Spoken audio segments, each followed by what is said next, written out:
Hi, hello, and welcome to this Duty to Question podcast by EBSWA, the Evidence-Based Social Work Alliance. My name's Maggie Mellon. I'm an independent social worker in Scotland and a founder member of EBSWA.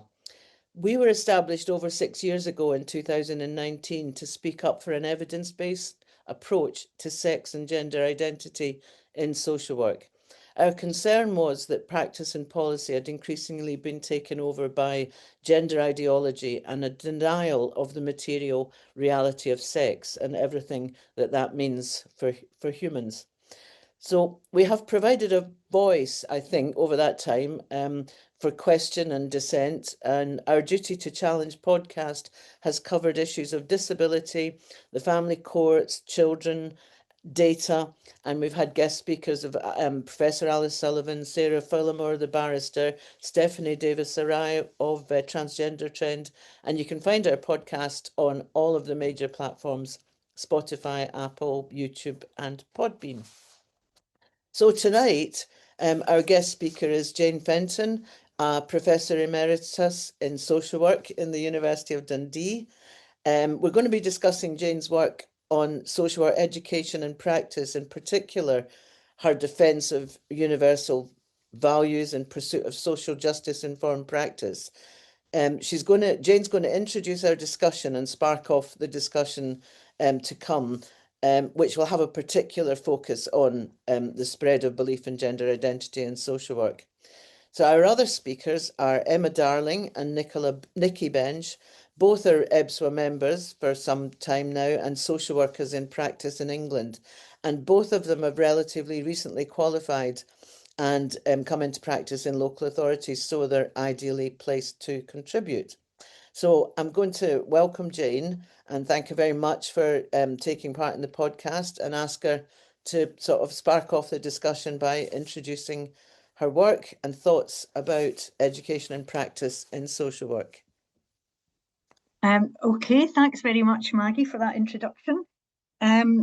Yes, so I think probably the best place to start is with a bit of a story. I mean, I was lecturing at Dundee University on the social work programmes. I was at Dundee for about 20 years. And I came in 2015, and this is not an exaggeration, to a real sort of silence in the classroom. A quietness that hadn't really been there before. I can't even say it was a gradual decline. But I came in and students just seemed afraid to speak out. They were kind of looking at each other. They didn't take a risk with their ideas. It was very different. And myself and a number of colleagues spoke about that. And now when I look back and having read about it, that was the year that the kind of Gen Z generation started arriving on campus. And Jonathan Hyde, for example, talked about that as a pivotal time for universities when students started coming in, and Gen Z have certain very particular features, and they were starting to arrive on campus at that time. So that's just a bit of the background. Also, a body of literature started to emerge around about the same time as well about students being censorious, censoring themselves, but also censoring other people. And that started to get worse and worse over the years. So, for example, Hillman did a study on 1,000 UK students in 2016 and found that the majority said that the protection of minorities and their feelings was more important than free speech. And there's all kinds of sub-findings as well, but that was the main one. He did the study again in 2022, and it was much worse. So we could see that over that period, students were becoming more and more restrictive, not only in what they said themselves, but what they thought other people could say. And it wasn't then just the students. We started to see this emerging among younger academics as well. So, for example, there was a study that showed that millennial academics were twice as likely to support censorship than their older colleagues, 55 and over.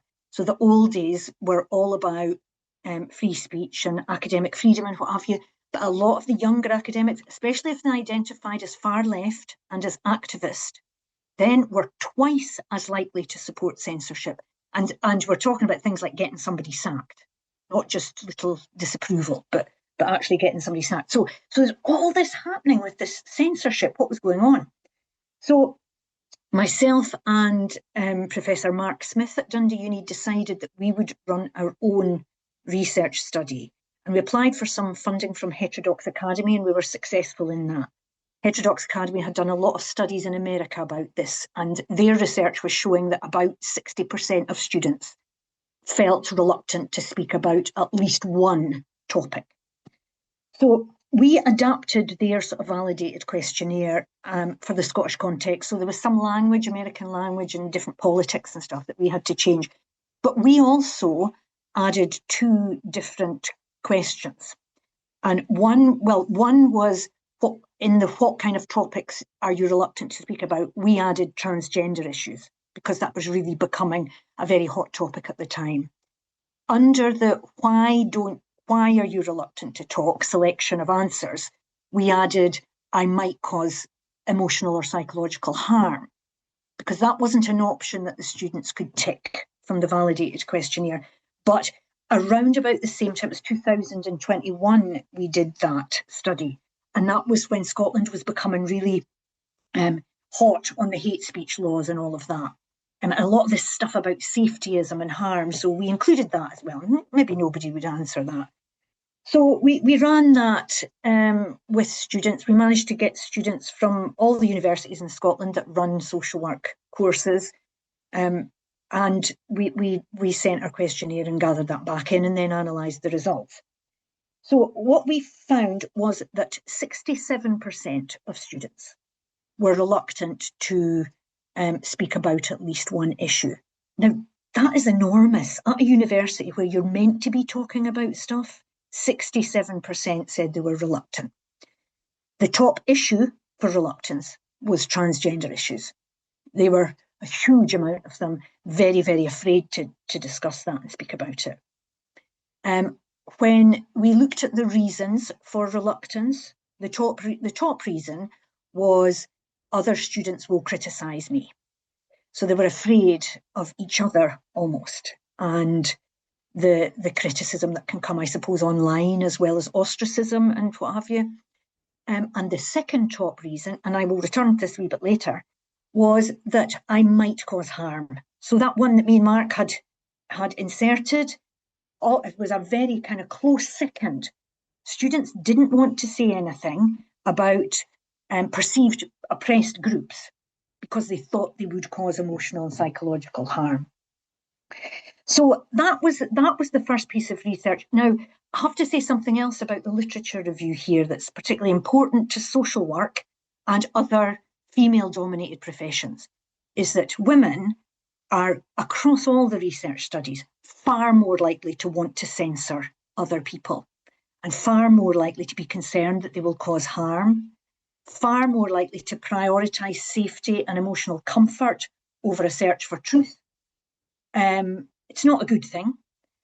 And if you also look at the, this was the bit that I was a bit worried about talking about at Philia, where I did this, because if you look at the huge bodies of personality research, the qualities that women have and score significantly more than men or across cultures, across countries, across time differences, are agreeableness and neuroticism, both of those. And both of those have features of emotionality, of wanting to conform, of being afraid of speaking out, not wanting to cause trouble, and that emotional sensitivity to wanting to look after people.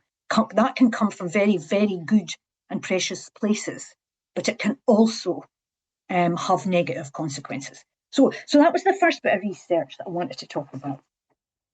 Then I think the other real feature in that is the increasing salience of harm, this idea of causing harm by saying something that someone else might disagree with, for heaven's sake.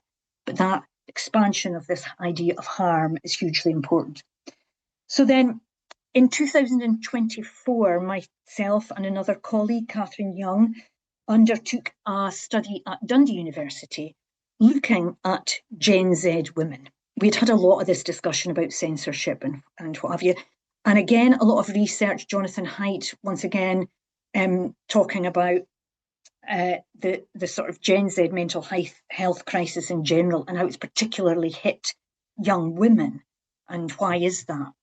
So we wanted to ask some questions of our young women, and we did that across 2 schools at Dundee Uni. So ours was a social science school, but we also wanted to have a sort of hard science, the School of Science and Engineering was the other one that we looked at. So a nice contrast of schools. Turned out there was no difference in the answers from these schools, but we thought there might be, but there wasn't. So what we asked was, we'd asked them some validated questions, a validated questionnaire about well-being, and then we asked them all sorts of attitudinal questions. It was a quantitative survey, so we did some statistical analysis after, but also space for open questions where they could tell us what they thought about things. First of all, there was very poor well-being. So it was at the bottom end of what was normal, just on the cusp of what the questionnaire would have considered very poor well-being. Now, I have to say that the students who chose to answer this questionnaire, but there were over 400 of them, over 400 responses, the students who chose to answer that maybe were the ones who were worried about their mental health or interested in this topic or concerned about it. So that was the first thing to say. The 52% of respondents had a diagnosed mental health problem, mostly anxiety. So that was massive as well. So this is all very depressing stuff. So then when we did the analysis, which I won't go into in huge detail, just the sort of headlines, the one thing that was most connected to the well-being scores, both statistically and in the comments, was, I think I look good. So the students who thought they didn't look good had very significantly poorer well-being. So ideas around beauty and social comparison, especially online, were massive. But again, that's a bi-directional thing, because if you feel bad, you think you look bad anyway. If you think you look bad, you probably feel bad. Do you know what I mean? It's a two-way street, that. So my colleague Catherine Young is doing a bit of analysis on that particular bit of it, that beauty part of it. I was more interested in the other constellation of beliefs, if you like, that was contributing to this poor well-being.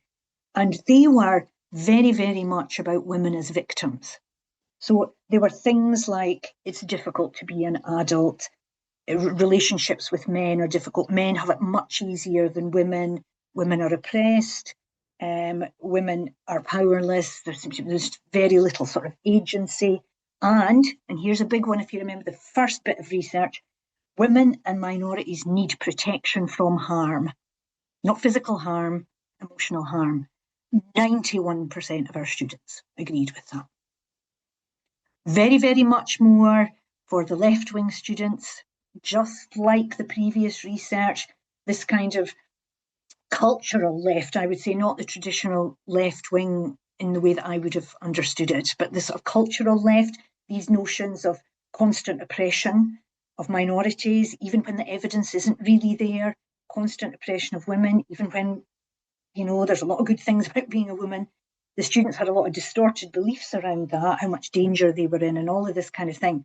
And it was the powerlessness and the victim identification, if you like, that was the worst finding and the most overwhelming finding, really.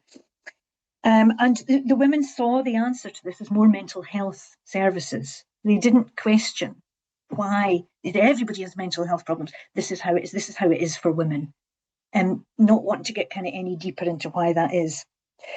So to sort of tie it together, and then I will stop. It's this thing, I think, that's really central, that comes from a kind of critical social justice activist belief system, which in a nutshell is that power and privilege hierarchy. And this is taught in universities, and it's sort of taught in a patchwork way, I think, in schools as well. So at the top of the power and privilege hierarchy, you have straight white men. So you can make jokes about them and you can punch up. Everybody else is arranged underneath that. And because they are arranged in this oppressed position, they are at risk of harm, even if you are just disagreeing with their worldview. So you can see, if you want to tie this to the topic that the students were most reluctant about, the gender stuff, the whole transgender ideology, then to even challenge someone's notion of themselves or their lived experience or how they view the world is somehow oppressive. That is how young women are internalizing this, that you cause harm if you say that kind of thing.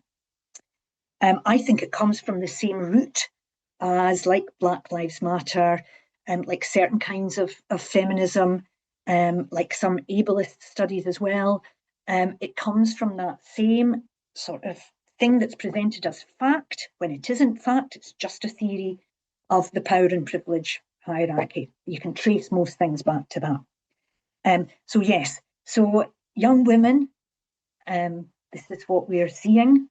Wider studies are showing young women are moving to the left on any cause that there is. They're far more likely to move to the left. And all of this stuff around safetyism is a worry for me as a social work academic and an old social worker. Yes, I'll leave it there, I think, Maggie.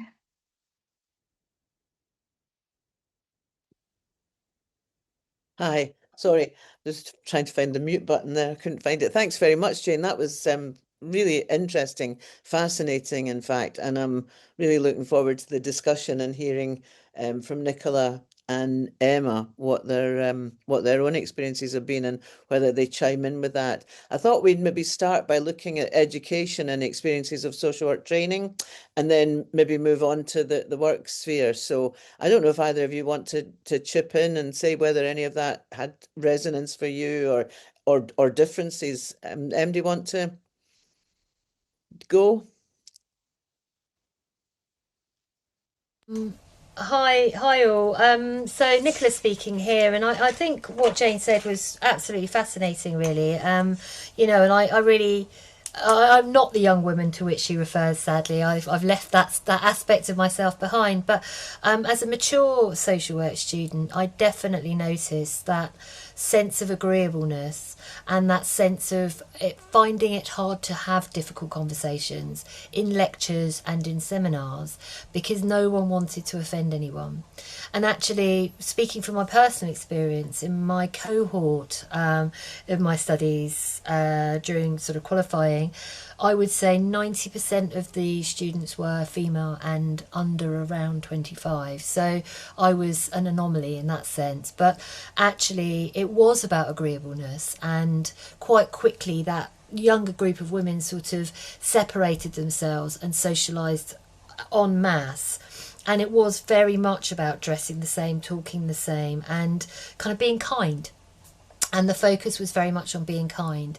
And that, for me, translated itself in terms of students not talking in seminars and not talking, not so much in lectures, obviously you're just receiving, sort of information about legislation, but in terms of actually saying what they thought and bringing their own life experiences to the session and using markers to explore a certain concept or a certain idea. Those requests from the academics in the room were met with complete silence, and it made it very, very hard to talk about difficult and challenging, sort of iterations, which is really the kind of meat and gristle of social work. When you start working in social work, you realise that is what it is. It's about having difficult conversations. So, lovely young women, of course, but really it felt very ill-equipped to have those kinds of conversations. And we had a topic on a particular subject, a very difficult subject around sort of very poor mental health and the impact of that.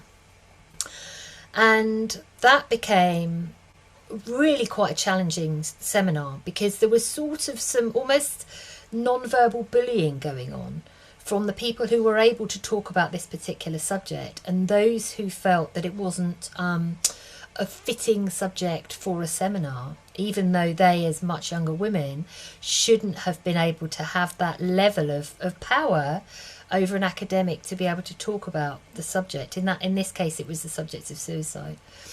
And that was quite telling for me, that there was that these issues were presenting in what felt that it should be a level playing field, to talk about, you know, our own experiences, and then to overlay our own experiences with legislation and think about how to engage with service users and their families in a fitting way, and to do that with agency. You know, because without agency and autonomy, you can't do that. You can't have those difficult conversations.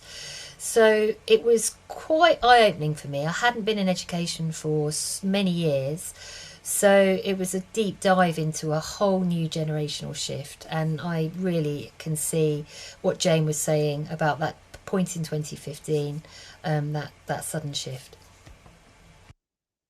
Jane, you wanted to come in. Yeah, just because what you're describing, Nicholas, is just so what I saw in the classroom too, and it is under this sort of banner of be kind and as I say, not cause harm. And there's a few things going on. I also found that you'd often get a spokesperson who was somebody who was very well versed in all this social justice stuff. So they know all the jargon, they know what to say, they might have lived experience or whatever, but come across as a kind of authority and very, very critical if somebody else was to say something else. So there's those kind of, as you said, almost bullying, verging on it, dominating anyway. You could one or two voices, and if they weren't there, silence, or if they are there, everybody else is silent. Because people are terrified, walking on eggshells. I'm going to get this wrong. I'm going to say the wrong thing. I'm going to cause offence, and then I'll be in trouble. And then I might get thrown off the course or whatever. Terrible repercussions. And you get academics who are also doing that. I mean, I did see academics doing it. And there are writing by some critical theorists that say if you're in a class and someone dares to contradict an account of lived experience, this particular author, and I've talked about this in my paper, says, now me as an academic, I would consider that good critical thinking, and that's what's meant to happen in a classroom. There's to and fro, and especially if you can say, I've got some evidence here, or I've read this article. This author says that if you do that, you are dominating and oppressing an already oppressed subject. Now, if you get the academic published literature saying that, that's what a grip this critical ideology has on universities. That's published literature saying that. And my big thing, you said in your introduction, Maggie, about reclaiming liberal values. We have to do that. Otherwise, universities are just not, they're not in a search for truth anymore. They're just in the business of indoctrination into one way of thinking. And we need to open up that debate. So what you saw, I'm glad you said what you did, Nicki, because it absolutely reflects my experience too. Mm. I'm interested. Emma might like to come in a minute, but I'm very interested in both of you, Nicola's comment about bullying, almost bullying, and yet where does that fit with be kind? Because it seems, I mean, because when Nicola was talking about this, and I thought, isn't that, and when you were Jane, isn't that funny that this be kindness as an independent social worker, I'm quite often coming up against social workers who I think are really pretty cruel. They're not kind at all, but these are the generation, or I wouldn't, let's not be ageist, but that's the sort of cohort that maybe we're talking about, or the young women that we're talking about. And so it can be quite oppressive, this insistence on being kind, which is, well, anyway, I think that's very interesting that the mechanism is actually sort of bullying. I can And see I you think, do, yeah, Emma. yeah, I'm going to jump in. This is Emma. So I'm just going to make a comment on that before I speak about my own experience, which was very different, and I think I know why it was very different. But the be kind but subtle bullying, I think it's because it's that pyramid. It's like you're repressing someone lower down by having, for daring to comment on an experience that isn't your experience. You don't know because you're not that person. Um, so yeah, I think that's where that comes from. Um, I was doing a postgrad in social work, started that in 2017. So actually, my cohort were all pretty mature.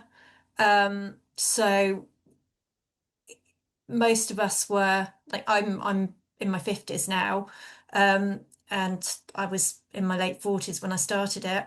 And I think there were a lot of students doing I did it part-time. So the part-timers tended to be the more mature ones because we were juggling families and work as well. So I think that's probably why I had such a different experience, because they were all kind of Gen X or millennials. And this didn't really, I mean, social justice only came up in, you know, in terms of social work values, you know, in the traditional sense. So, yeah, I mean, there was you know, obviously we talked about oppression, but no hierarchies came into it. It was really sort of traditional stuff, on power and oppression. So I think I can't remember. Dominelli, is it one of the? Yeah. Yes, Lisa Dominelli. I think to sort of to reflect what you're saying, actually, Emma, that I noticed with social work apprentices tended to be the same time that I was on my course, those who were already working in social care settings but retraining through work, they did tend to be older people with families, and it was actually those doing the sort of degree or the masters who were kind of younger. And I wonder, because there used to be sort of an age limit that you had to be, I think, 25 or above to sort of train to be a social worker. And obviously, you know, now the economy is in a very sort of challenging state. And, you know, for some people, if they're going to get into lots of student debt, they want to know there's a guaranteed job at the end of it. And if you're paying that level of money, it becomes a sort of service sector approach, I think, where it's almost like incumbent on the sort of academics to pass those students. Like, it's the right of the students to pass, whether or not they have expressed views or showed learning or developed in personally or kind of you know, grown in some intellectual way. That's not necessarily relevant for students anymore, and maybe even more so with social work, because they have to get that work, that, you know, they have to pass, and actually almost all the rest of it's irrelevant, I wonder. So, Jane. Yeah, yes, good points. Just thinking, Emma, about what you were saying, and with the older cohort, you know, and I was thinking, you know, I do, because I have to really in my research generalise, because these are generational issues with Gen Z. But I also managed at Dundee University with a fantastic colleague from education who allowed me to come into the very first year's first semester module on values. And it was across the three professions: social work, ComEd, and teacher education. So big classes of 160 students. And I, for like the past 3 years, maybe, because of what I could see was going on, and I was able to persuade him to let me do this.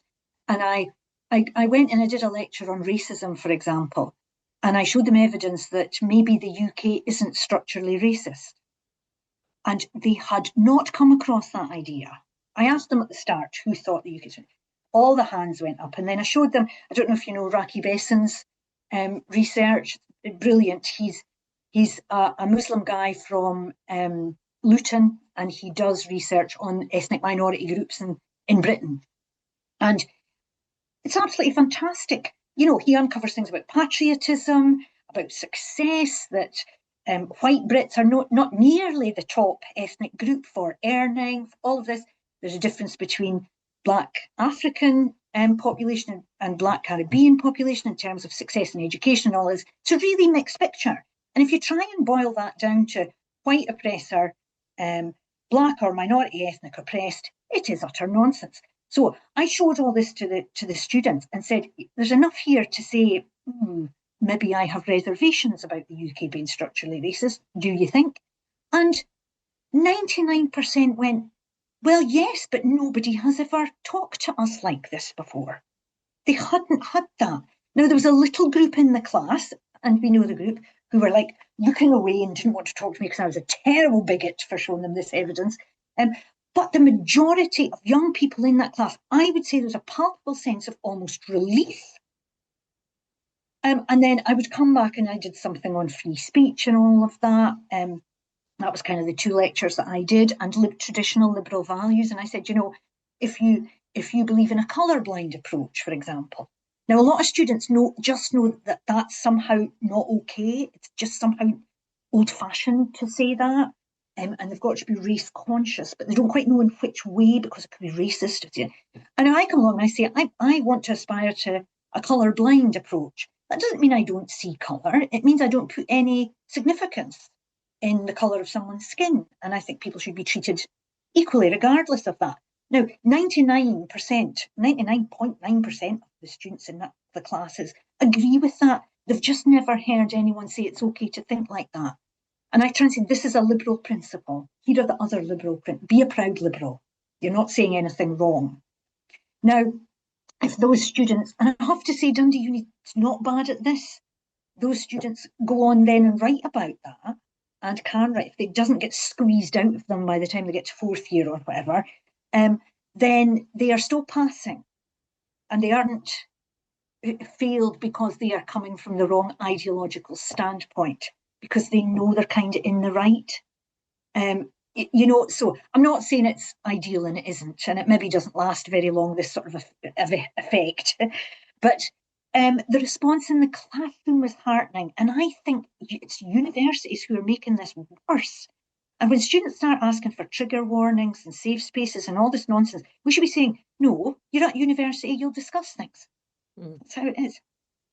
Yeah, well, I wonder if it's a good time to go on to when these students in social work, when they qualified and come into the workforce, and what that experience is like.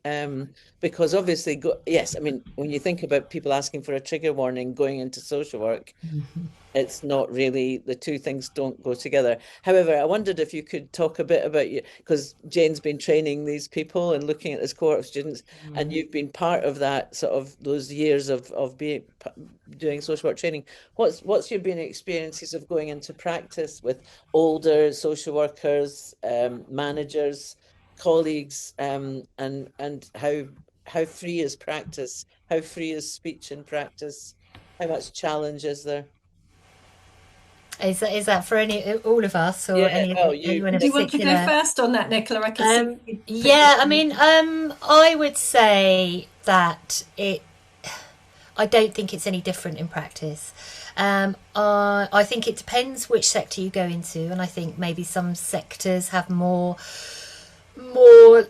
sort of open-minded approaches, potentially, you could say. I imagine it's quite challenging working in children and families, for example, just because of certain challenges that are going to come up time and time again. But my experience is that institutions at the moment are failing people because there is not an approach that is open to debate. It's very important, obviously, to sort of factor in the legislation, due diligence, ensuring that you're representing your clients and their families' rights. But actually, when it comes to us as social workers, talking about issues that are arising and issues that might impact us as professionals and how that sits strategically, then I feel like people don't want to hear that. And I think they don't want to hear that for a number of reasons. I think organisations like the NHS, for Section 75 social workers, or local authorities, don't have the capacity to take that information on. And I think a lot of large organisations have challenges around, sort of structuring themselves where they want to hear a specific viewpoint, and if you need to talk about the viewpoint from a different angle, it gets shut down. And I see this time and time again. I've worked now in a number of different organisations since qualifying, and those issues have been prevalent where it hasn't been possible to state sort of concerns about a particular challenge because it has not followed the popular wave of culture as we are in at the moment. So it's been a very difficult time, I've thought, to become a social worker. But maybe that's just because I'm an older person, an older woman, who is very clear about her views and perspectives and sees social work as a kind of political role. And, you know, because in a way we're agents of the state, you know, and actually, but within that, you know, you have your own perspectives and ideological approaches to the kind of work you do. You know, you might see a particular client and you're seeing them framed through a lens of poverty rather than just around, you know, sort of the Care Act. So, but, you know, to be able to flag concerns around gender, around poverty, around you know, sort of domestic abuse is quite challenging, I think, and I don't think people want to hear it. Partly that's because we're very resource poor in most local authorities and most NHS trusts, and partly because people's workloads are so big, managers don't have the capacity to take on those concerns, and no one wants to run it up the flagpole because frankly no one wants to get made redundant. And I think there's, you know, there's lots of reasons why people don't you know, sort of explain those challenges and talk about the impact of certain you know, kind of procedures in a particular sort of organisation. But it's problematic if you don't feel able to, in supervision or in team meetings or with your manager, to be able to state those things, because, you know, otherwise what happens? Where does that leave us? We're sort of living and working in a monoculture where you can't flag any of those issues. And it won't always be like it is now. That fashion will change, and we need to factor that in too. And part of that is to come back to Jane's point around agency. You know, if you don't have agency and the confidence to speak, you know, sort of as you find in a way, where does that leave us? How can we have those complicated, difficult conversations if we're trying to constantly, you know, seek approval? Thanks, Nick. What have you got similar experiences, Emma? So I started where I'd already sort of realised there was something kind of going on around gender. Sort of, I think it was around I saw the Tavistock documentary on the GIDS, and so I just, you know, I was doing my dissertation around that time, so I had my critical thinking hat on, and I just sort of started looking more and more into what's going on around self-ID and proposals to, you know, change the law around that. So already when I started placement, I was kind of on high alert because I knew that women were losing their careers over this. I knew that Rachel Mead had been disciplined by Social Work England under the fitness to practice. So I went into my first job tentatively, wanting to sort of see whether this was actually a really big issue on the ground, you know, in social work, or were there other, you know, more pressing concerns. And I think to chime with what Nicki was saying, yes, resource poor, time poor, it doesn't leave a lot of space for those kind of reflective discussions and critical thinking. But when I started working, there were I worked with teenagers, there were several teenagers on open to our team who were identifying as transgender, and I was self-censoring. I was, you know, I didn't feel able to speak out because of what I knew. I was sort of waiting. I knew that, you know, gender critical beliefs had been accepted as worthy of respect. I think, was that 2021 when that ruling? Yeah, and I started work in 2022, but the Rachel Mead case was still ongoing at that point. So And we had the CAS review, the interim, I think, not the full one, was out. So I found it really hard. I had cognitive dissonance. I struggled, because people were referring to boys as she and her, which I struggled with. But they were doing it to each other as professionals as well. So I thought I can't say anything because this is clearly the culture here. And the training that I'd done, yes, it was very much, if a trans woman is using the ladies' toilet and a woman objects, they need to go somewhere else. And and the policy for working with service users was very pro-affirmation. So I did bring it up in my first supervision. I brought up the CAS review. I brought up feeling uncomfortable around it. And my manager did say I could do, speak in the team meeting about it. He didn't seem to sort of know much about what had been going on.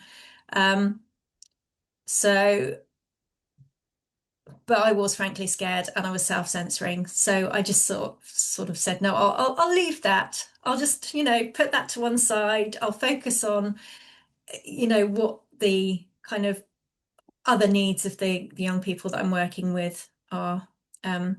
Because, we have a very specific remit. So, and they were older teens as well. I'm talking sort of 16 and up. The ones that were trans identified. So it was really focusing on independence and housing and stuff like that. So So you I would just agree about the self-censoring, and I think I'm it's really sort of heartening and also terribly sad to hear your experiences, Emma, and I think when you're starting out in a new career of social work, especially, for women of sort of in their 40s and 50s who are going back to work, you want to make a go of it, you want to make a success of it, just as much as a young woman in her sort of early 20s, but feeling like you have to sort of self-censor does become a really big part of that. And I think groups like EBSWA, in a way function as a kind of sort of support vehicle for any newly qualified person who does have challenges around the sort of prevailing ideology, specifically around gender, because you want to feel like actually sometimes it's common sense to say, can we just wait before we kind of identify that person in a particular way?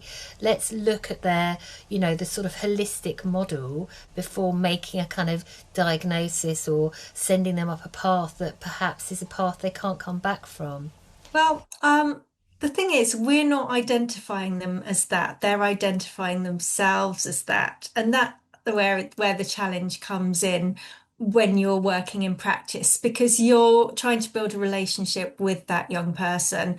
But where I did draw the line, and as I say, we didn't have reflective discussions about it. And I think because when I did my second placement, my 100 days placement, that was on a child and care team. And this was the first time in practice. I've been working with children in care since I was in my late 20s, in residential homes as a social work assistant. So I have a long experience working with children, and this is a new phenomenon. And I know we're not just talking about gender identity here.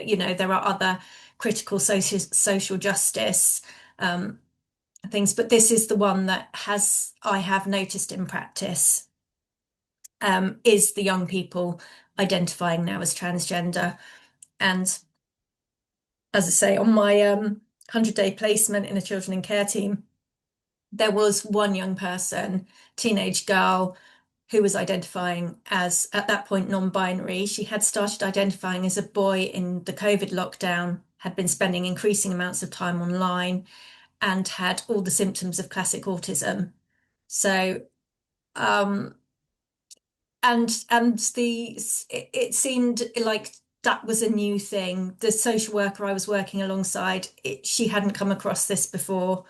I'd seen the GIDS documentary at that point, so I knew this was I didn't want to refer her to the Tavistock Kids, and luckily for me, she didn't want to be referred there. So I was very happy about that. She agreed to be referred for an autism assessment. And that was kind of a very short piece of work. Jane, you Jane's want got her hand yeah, up. Yeah, come in. yeah. I think that was really brave of you, Emma, to say what you said and how difficult it was for you to speak out.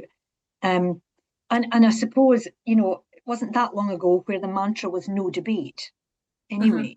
And when we're in social work, we're in the business of, one, not oppressing people, so back to that hierarchy, and two, listening to the voice of the child, listening to the voice of the service user is central. So there's a lot of forces that can conspire to make it very difficult, even if what's screaming inside is, I know this is wrong. There's a lot to conspire against speaking out, never mind the consequences that are for you personally. There is a lot of professional pressure. We are meant to be child-centred. We are meant to be person-centred. So there's a lot that's in there, and that no debate was one of the most destructive moves ever. And it was so powerful in silencing people. So I'm not surprised that was difficult. And I think this is where EBSWA's fight for proper guidance comes in. Because without that, it's on the shoulders of good social workers who know it's wrong and feel it's wrong and go and do their own research and watch the kids documenting that, feel it's wrong and have to gather up all their courage and do it. It's almost impossible. That's why we can't leave it to ordinary people who need to pay their mortgages and their jobs are on the line. And we need that guidance, Maggie, absolutely. Yes, I think it's more than guidance. When Nicki was talking, and just, I think I was reflecting the very fact that we exist, and we said no, we don't agree. We're challenging this, and obviously we were able to, because we formed as an organisation. Some of our original members one had been done twice by Social Work England, investigated, but the process is the punishment, no finding against him, and because he fought his case and he's very, very articulate, and so there was no penalty, but there you are, it affected his career. So we thought, we'll have an organisation. The very fact that you've got an organisation means there's more of you, and people like me I'm independent, and I'm not dependent. I mean, I'm retired mainly, but I do still practice, but I can write and speak and talk. And so I think the very fact we exist has been good, but I would like us to be a lot more known. And I think we thought we'd spend some of the last bit just talking about challenge and how people can. I mean, I think you're right, Jane. It's very difficult for anybody to be the one that says, I'm going to risk my job and my being able to, my children, everything in your life when you're younger. And so in some ways, I feel it behoves those of us who are got security to just go for it. Although I have to say, I'm a sort of person that's gone for it most of my life, but we were allowed to do it when I was training. Yeah, and I think we applaud you for that, Maggie. That is always amazing. But what I would say in a way is sometimes when you see things happen that are not that they're just not okay on a kind of certain level, where sort of someone's liberty or safety becomes really impinged by another person's actions. As a social worker, even if you're in a really precarious position yourself in your own life, that you feel like it is your duty to say something, it is your duty to speak up.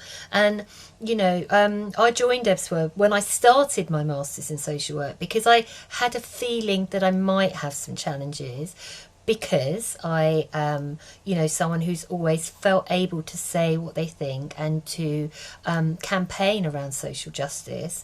And actually, on my first placement in my course, I came a cropper, to coin a phrase, quite quickly, because I was in a supported women's accommodation, and a trans woman was placed there, and they had some what do you call them, sort of co-occurrences. So a police record that meant that some of the sort of actions they'd taken in the past were not safe for the other residents. And I just sort of looked at their kind of record, and I just said to the manager, you know, should this person be here? Should this person be here given they have sexual assault on their record, for example, you know, but they're in a women-only supported accommodation. And the impact of that was ultimately to lose my place on the course and have to campaign to get back onto the course. Now, that comes in a sort of surveillance society where you're taught in social work education about safeguarding, you're taught about legislative compliance, you're taught about a duty of care, you're taught about safeguarding flags. And yet, if you flag something that does impinge on other people, that, you know, many of the women in that supported accommodation, one fell off her sort of drug-free pathway, started using really hard drugs, wasn't able to see her children, someone else started drinking again. They were told that if they didn't like it, they could leave. Now, as a social worker, even as a social work student, you know, it feels like it is important to support those vulnerable women, those vulnerable residents. And if you can't do that, then surely you're doing something wrong. Why teach those skills? Why teach that legislation if when you feel the need, or you know that you should be raising a safeguarding flag, you are told that you have done something wrong and actually you could lose the right to practice as a social worker, or lose your place on your course, or lose your licence and have to, you know, wait for Social Work England, for the organisational regulator to spend 5 years, you know, sort of 5 years investigating you or waiting to investigate you because the waiting list is so long. So it's sort of doublethink, really, in a way, you know, that you're kind of told to do one thing and then you're not allowed to. Yeah. So I wonder if that question of regulation, though, because you're absolutely right, you're personally responsible, professionally responsible as a qualified social worker for fulfilling the terms of your registration, your regulation. So, I mean, is that an area where we could mount a stronger challenge to this, the very idea that you could be reported, or that this could lose you your job for actually standing up for somebody's rights, or pointing to, you know, demanding that we look at evidence? Because these are all things that are part of the regulation that, you know, you could theoretically, you can be reported for not doing it. And in fact, if anything bad happened with a case that you had, you would be responsible. So I think, I mean, I'm just thinking that might be something we should make a lot more of. Jane, you were, sorry, I kind of cut across you there, but. No, I think I think absolutely we could make more of that. No, what I was going to say was just, you know, it's astonishing, isn't it? The sort of mental gymnastics that has gone on in that manager's head, because they have identified that man as the victim. Yes. So actually, in that weird Alice in Wonderland world, you aren't standing up for vulnerable people, you're oppressing a vulnerable person. It's back to that core inversion again. And whilst we hang on to that sort of weird mentality, you can rationalise it. You can rationalise it through the power and privilege.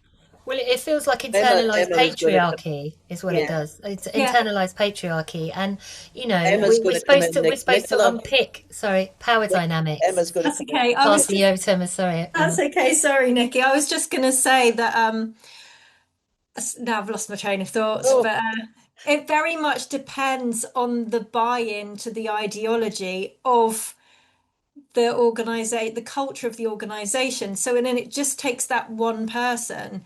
So when I was talking earlier about the team and there being quite a few transgender teens that were identifying as trans at the point of me starting there, I don't think most of the team, I think it was all very new, all very sudden. I asked my manager, had they had any training on transgender issues? They hadn't. So I think it was very much down to there just being one social worker who had teenage children who were friends with a trans identifying teen, and they had educated their mum. So that's literally kind of all it takes. It's like, you know, and you defer, don't you, to someone, oh right, well they know what we need to do. It's interesting though that it is in my experience, it's been women who in social work who have been perpetrating this. I think a lot of the men couldn't be less interested. They just go, well, if that, you know, and especially men in management, it's just kind of like, oh, well, if that's what I've got to believe, or that's what I'm going to, that's fine. You know, and yeah, so it's interesting, women to actually target you for that, for standing up and saying, wait a minute, not even standing up, just saying, this person is not, you know, qualified. You shouldn't be in this place because they've got all the wrong characteristics. And Maggie, when you think back to the start and the literature that, you know, that's around, that says it is women who are doing that nonsense, be kind thing, wrapped up in a kind of quite sort of victim bullying type of thing as well. So that if you're not towing the line, you will come under attack. If you aren't being kind enough, Nicola, to that person, you are then legit. You're a bully, so I will attack you. Again, it's that mental gymnastics that sort of makes sense. Makes sense if you accept that first premise that this person you're talking about is actually a victim. You know, and to root this out is going to be, it's a really profound thing that has to happen. I agree, but I wonder why some people go into social work, because it's such a complex profession to go into. If your overarching thought is to be kind, you know, it's you're kind of in the wrong job, because actually you can be compassionate, you can be ethical, you can be moral, you can be, you know, sort of an idealist in some ways, but often you don't get to be kind. You have to be honest, you know, and that kind of approach comes with risk. Every conversation we have comes with risk, and it's part and parcel of the profession. You have to they're not accept kind. it. They're not No, kind. not So it's very kind. unkind. It was very unkind what happened to you. And it's unkind what happened to Rachel Mead. And there seems to be absolutely no, it's unkind what happens to women in women's prisons. There seems to be no compassion at all for fellow women, which yes, but it's all, anyway, there's a whole other discussion. I have to say, I would come back, as a feminist social worker, I would come back to the internalised patriarchy side of things. And I think there is that sense of sort of wanting to be seen in a certain way and to be accepted and to be assimilated. And maybe it's only as you go through life and you start to realise, you know, what a struggle it is to be a woman in our society, in any society, that actually you really need to fight for that space rather than give it away. And it's sad to see that happening, really. I would probably disagree with you. Oh, sorry, just a quickie on the internalised patriarchy. I'm not convinced about that, but what I am convinced about, and it's to do with the agreeableness as well, Nicki, is that women are much more concerned with conformity. If you look at the difference between even boys' friendship groups and men's friendship groups, and women and girls' friendship groups, conformity and belonging and thinking alike is far more, women are far more supportive to each other, but they're far more demanding emotionally and far more demanding of conformity. So for women to stand out and say an unkind thing, like, I think that's a man and that man shouldn't be there, right? Only unkind and truthful is far harder. So it's far harder for them to stand against their tribe as well. I think that's a huge part of it too. It might be a whole other topic for discussion, probably, is maybe feminism and social work, as you guys did earlier at Philia. So I think I'm conscious of the time, and we thought we would like to end on some sort of positive notes, or notes about challenge. I think one of the things I've certainly brought from it is the idea of pushing much harder on regulatory duties and saying, what would happen if we didn't do this? We're carrying a lot of weight when EBSWA for social work values for regulatory conditions and duties. When are they? I thought, when, you know, how are the social work leadership actually standing up for this? So that's one way forward, it seems to me, that would allow people a bit of a leeway in their own workplaces to say, because years ago about other issues, I always advised people to just, if they were having a difficulty with a manager who'd instructed them, is just to write formally and say, look, I want to refer you to my regulatory duties to X, Y, and Z, and to the code of practice, the code of ethics for social work, you know, and therefore that's why I'm challenging this instruction, which nearly always worked, because they just, you know, so I think maybe we should be doing a bit more of that, and maybe have a focus on regulate. Maybe that's another podcast about, and ask the regulator perhaps if they join us. It sounds like you're saying that the regulator needs a regulator, Maggie. Yeah, definitely. Well, regulators do have a regulator, funnily enough, and we have written to them about Social Work England. And it may be that the review of Social Work England has got something to do with that. I don't know. In Scotland, the regulator certainly has been a lot better. I know of no cases. And the chief exec of the regulator in Scotland is very well aware of the right of belief, and she's a lawyer and is very tuned in on that, but I don't know how long that position will hold. So I think it's been a really good discussion. I've really enjoyed it. We could obviously go on as a whole other field. It's been fascinating, Jane. Thanks very much for your really, really useful contribution. I think it's going to be a great podcast when it gets out there. And thank you very much, Nicola and Emma. I think hearing from about social work courses and then in practice has been interesting. So I'm just going to thank you all and say Thank you goodbye. very much Thank for the you. invite Good to too. meet Loved you. it. Loved it.